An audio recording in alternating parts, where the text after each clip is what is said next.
സൂര്യനെല്ലിയിൽ നിന്ന് ചില സമയത്ത് മാത്രം കേട്ടോ ബസ്സുള്ളൂ. അങ്ങനെ നമ്മൾ കെ.എസ്.ആർ.ടി.സിയിൽ മൂന്നാറിൽ ഇറങ്ങിയിട്ടോ. എൻ്റെ തലമുടിയൊക്കെ ഏതാണ്ട് പ്രേതം പോലെ ആയിപ്പോയി. അങ്ങനെ നമ്മൾ വിശന്നപ്പോൾ ഒരു റെസ്റ്റോറൻറ്റ് കയറിയിട്ടോ. ഞാൻ ഇടത്ത് നിന്ന് വലത്തോട്ട് അറബി വായിക്കുന്ന പോലെ മെനു വായിക്കുന്നത്. കാരണം വില അറിഞ്ഞിട്ട് വേണമല്ലോ എന്താണ് ഓർഡർ ചെയ്യേണ്ടതെന്ന് തീരുമാനിക്കാൻ വേണ്ടിയിട്ട്. അങ്ങനെ ആ റെസ്റ്റോറൻറ്റിൽ ടാറ്റയുടെ ഫോട്ടോ ഒക്കെ വെച്ചിട്ടുണ്ടായിരുന്നു. പിന്നെ ഭയങ്കര റിച്ചാന്ന് തോന്നുന്നു.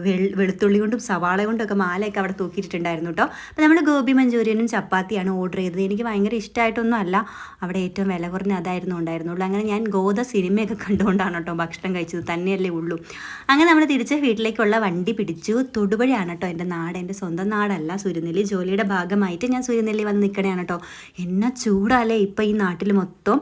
അങ്ങനെ ചൂടൊക്കെ കാരണം മൊത്തത്തിൽ വെയിലും കൊണ്ട് ടാൻ അടിച്ച് ഒരു വകയായിട്ട് വീട്ടിൽ കയറി ചെന്നപ്പോൾ തുമ്പി വന്നിട്ടുണ്ടായിരുന്നില്ല. തുമ്പിക്ക് എന്താ സ്പെഷ്യൽ ക്ലാസ് എന്തൊക്കെയോ ഉണ്ടായിരുന്നു കേട്ടോ.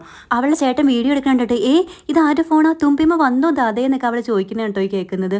പിന്നെ ആരുടെ ഫോൺ വെച്ചിട്ടാണ് ഈ ചെയ്യുന്നതെന്നൊക്കെ വന്ന് അവൾ ഓടി ഇത് തുമ്പിയമ്മയുടെ ഫോണാണല്ലോ എന്നൊക്കെ ഇങ്ങനെ ആശ്ചര്യപ്പെട്ട് എന്നപ്പോൾ ഞാൻ പുറകിൽ നിന്ന് വന്നു. അപ്പോൾ എന്നെ കണ്ടപ്പോൾ അവളുടെ സന്തോഷം ഒന്നും പറഞ്ഞറിയിക്കാൻ പറ്റുന്നില്ലായിരുന്നു. അവൾ ഓടി വന്ന് കെട്ടിപ്പിടിച്ചു. കാരണം കുറച്ച് അധികം ദിവസമായി ഞാൻ തുമ്പിയെ കണ്ടിട്ട്. അങ്ങനെ കെട്ടിപ്പിടിച്ച് ഉമ്മയൊക്കെ തന്നു. അവളുടെ കയ്യിലുള്ള മിഠായിയൊക്കെ സ്കൂളിൽ നിന്ന് കൊണ്ടുവന്ന മിഠായിയൊക്കെ അവൾ എനിക്ക് തന്നു കേട്ടോ. എന്നോട് പറയാൻ കേട്ടോ തുമ്പിയമ്മ പിരിയാൻ എനിക്ക് വയ്യാന്നൊക്കെ. ഞാൻ ആലോചിച്ച് ഇവർക്ക് ഇത്രയും കട്ടി കൂടിയ വാക്കൊക്കെ എവിടെ നിന്നാണ് കിട്ടിയെന്ന്. പിന്നെ നമ്മൾ വർത്താനൊക്കെ പറഞ്ഞ് സിപ്പപ്പൊക്കെ കഴിച്ച് അവൾക്ക് 50 കിട്ടി. ഞാൻ യു.കെ.ജിയിലായി എന്നൊക്കെ ഇങ്ങനെ യു.കെ.ജിയിലാവാൻ പോകണമെന്നൊക്കെ ഇങ്ങനെ വിശേഷം പറയണം. അപ്പോൾ അടുത്ത വീഡിയോ കാണാം. Bye from Varsha.